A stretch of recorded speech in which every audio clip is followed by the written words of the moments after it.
Hi, everybody, and welcome back to Live Season. I'm so happy to be back again here. So I'm in Niedersachsen in a place called the Winter Wonderland. If you look around, like you see a lot of wonders pertaining to winter. We have a lot of snow, like for the past days, and it's pretty been amazing. Okay, so I'm doing a collab with Phoebe, the Phoebe way, and we're going to talk about legal issues a little bit. That has to do with Zambia, Germany, and a little bit concerning Ghana because Phoebe is from Ghana and she'll talk more about Germany and Ghana. I know a little bit about Germany, but she's been here longer. I'm Zambian, so let's get right into the video. In today's video, we are going to highlight the differences between the legal systems of Germany and Zambia/Ghana. We are going to concentrate on certain topics, mainly marriage, getting divorced, and buying property, buying estate here in Germany, and the differences in the Zambia system. I'll use this opportunity to wish you a prosperous new year. Hope 2021 gives you everything that your heart desires. And yes, I'm happy to be with you today. So let's get right into the video. We prepared some questions. We're going to go ahead and answer these questions and also keep it short and not too much into detail. So if you want any more advice, see a lawyer, see a family lawyer, see a notary, and ask your questions, okay? This is just the surface for you to have a basic understanding of what's going on. So Phoebe asked me, or we ask ourselves, what types of marriage exist in Zambia? Yeah, in Zambia, two forms of marriage, and that's like tradition and the statutory one. The tradition one is the one you get married at home or just family, friends. You don't go to the state or to court or anybody anywhere. Yeah, and the statutory one definitely has to come from the statute because that one is in the constitution of Zambia and it's more supreme, it's more higher than the traditional marriage. Yeah, for both marriages, you get a marriage certificate. You can go to the local court for the customary marriage, which is a traditional marriage. It's also recognized by the state or the law of Zambia.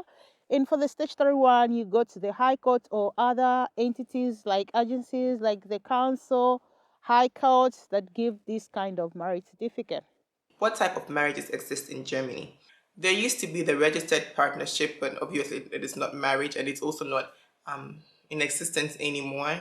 It was introduced as at that time same-sex marriages were not legal or were not allowed, and now that they've been legalized, the registered partnerships are no more happening. So if you want to get married, you can either go to the church and you can either go to the registry and or go to the church. One thing you have to know is that you are free to go to the church, but then your marriage is not recognized legally. And sometimes the church would also tell you that, hey, what you're doing is just for you, but the law does not recognize this marriage, so you don't get the benefits that come with marriage, be it tax benefits or other benefits that come after divorce or after separation. You should know that. So if you want to get married legally, you should go to the registry with your partner, the local registry at either one of your residences. Normally you already choose one of you guys registries. You go to the registrar, you tell him you want to get married, and basically he will make sure that you guys are of eligible age. You guys, none of you is currently married to someone else, and that you've been in Germany long enough to get married. And that is definitely that's the criteria. And depending on the kind of couple that you are, the kind of countries that you come from, the criteria might change, or the qualifications might be more. You have to produce more documents, but this is the basic thing. So there are two, and you can also go to the church, as I've said. So there are two types. You can go to the church to get married, or you go to the registrar. But actually, the registrar's marriage is the legal one. So legally speaking, there is one type of marriage. The other question is like, how is divorce done? Okay, unlike in German, where divorce is done more privately, you just involve lawyers and they communicate and all that. Then divorce is done in Zambia, you have to sue, regardless whether it's statutory or it's custom, the basic law is you need to sue. You need to allow the state know that you're divorcing. You need to go in court. You state your problems. This one speaks. This one speaks. In the end, they will divorce you if they feel like they deem fit that your marriage is broken and there is no way they could bring you together. Then it will be rendered broken. But for a statutory one, even though they may divorce you, it's quite very difficult to find ground for divorce because they will try by all means to help you so that you can repair your marriage. They may tell you to go on separation and stuff like that. Yeah, so otherwise you both have to sue. It doesn't matter whether you got married at home. When it comes to separating, you have to sue through the court of law, competent court to divorce you guys. With the statutory, you have to sue from the high court, but with the other one, you just go to the local court, which is the traditional marriage. So, what is the procedure for divorce? Before you get divorced, you'd be told that you have to be separated for at least 1 year. And after that 1 year, within that 1 year, you can actually try to reconcile and come back together. But if after that 1 year there is no reconciliation, then the marriage is then deemed broken, irreparable, or the marriage relationship is deemed as irreparable. And this 1 year only applies if both parties agree that they are going to get divorced. So let's say the man applies for divorce and the woman says no, then you'd have to wait for 3 years. And if those 3 years pass without any kind of reconciliation, then the marriage is also deemed as broken irreparably, and then you actually have an automatic divorce from that. So that is the process. And in Germany, nobody asks whose fault it is, unlike in the Ghanaian law where they would ask whose fault is what, so who cheated, who left who.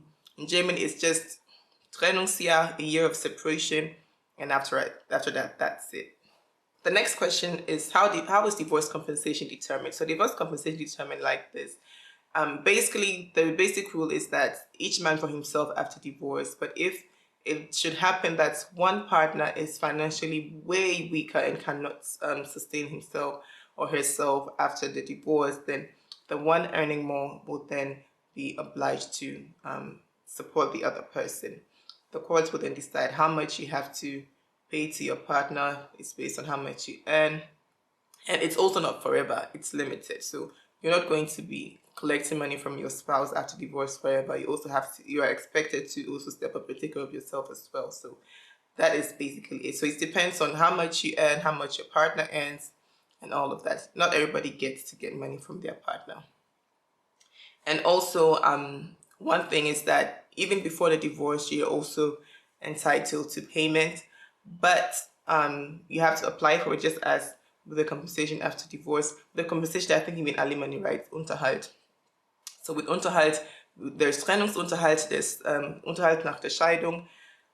Man muss die beide beantragen. Das ist nicht automatisch. It's not automatic. You have to apply for both in both cases and see your lawyer, see a family lawyer. Don't just go to any lawyer. Just go to a family lawyer, that person who says Fachanwalt, Fachanwältin für, and see that person, talk to them, and they will show you how things are going to go and what you have to produce, which document you have to bring to the table, or which documents that you have to give them for them to be able to work for you. Okay, the other question is how is compensation determined? That's quite tricky. In Zambia, normally the marriages, when they come to divorce, they determine compensation by they look at the 40 of the parties. They will look at who was at fault, who was really, really like done a lot of big mess so that this marriage couldn't have worked. And normally the compensation will base on that. And mostly if you are responsible for that, you get less compensation. But in most cases, they would really love it that the lady get compensated because mostly ladies are on the weak side. In most cases, sometimes they may never even be compensation, yeah. But I like it the German way because they don't try to find out who went wrong. If you just decide like you're parting ways, they look at it that way. They don't want to indulge themselves in how you lived and all stuff like that. But in Zambia, they want to dig deeper and know all these things. Tell them all your personal stuff and stuff like that. That's how compensation, and every marriage is different. There's no standard like you get this and this. No, they look at different matters, and that's how your compensation is gonna come out. Yeah. The other question, Phoebe, we talked about was the the sale, like the contract, how it's done. So when I talk about sale or contract, sale of contract, I basically refer to big things or big property like estate. That includes land, houses, and a little bit I can talk about a car. For a car, you can just sell yourself like privately, but in Zambia, you really need to like go to the court to swear in an affidavit for change of ownership. Then you can go to the Ratsa and they'll change your name, put it on that car, then it's yours. But for house and land, you can sell privately and go to the court to swear that you have handed over this property to this person. Yeah. Or you can just go and do it from the judiciary, basically. But there are some people also, they would want to involve a lawyer, which is good. Yes, though I don't know, when it comes to a big property like houses, I would recommend that you involve a lawyer or you go to the judiciary. But if you feel like you're comfortable, you can even do it privately. But it's always good to have backup because anything can happen. The next question, or the last question, is the sale of estate. How does that go? So if you're buying a home, if you're buying a piece of land, a plot of land, basically it is not just a regular sales contract. It's estates, right? So if you're buying any house or any kind of estate, you go to the notary. So after you have found your buyer, I mean your seller or your buyer, either way, you go to both of you go to the notary. You then investigate whether the piece of property, or whether that property is really registered under that person's name, and whether it is actually possible to sell or to transfer the ownership, and that the notary is going to be the person in charge of transferring the ownership. He's going to take care of all of that, and also make sure that the contract, the sale contract between you two, is also done. So you're definitely going to need a notary, and without him, that is not going to, without him, that sale is not valid. So make sure that you go to a notary if you're going to buy a house. Make sure you ask for a notar, a notar must sign, determined by notar is unerlässlich. So go to the notary and have them investigate, have them see if it's possible for you to transfer ownership, and whether you can even buy the house at all. The notary also conclude the contract. So basically actually conclude the contract in the notary's office. So that's it, guys. I hope this has given you an insight. If you're trying to get married, if you're trying to get divorced, don't beat yourself. Not everything is supposed to last, and sometimes you need that break, you need that freedom. So don't beat yourself up. Not everything's supposed to last, as I said. Sometimes your divorce is your breakthrough. So don't feel bad about that. They're not going to ask whether you cheated or not. Definitely not. So don't worry about that. Just make sure that you're separated for at least a year. And yes, if your partner says no, separate even longer for 3 years. So thank you for watching my video. Please check out Phoebe's channel. It's known as the Phoebe Way, and see a lot of content that she's doing about Germany, about Ghana, about Europe, and about a lot of things. I love you, everybody, and God bless.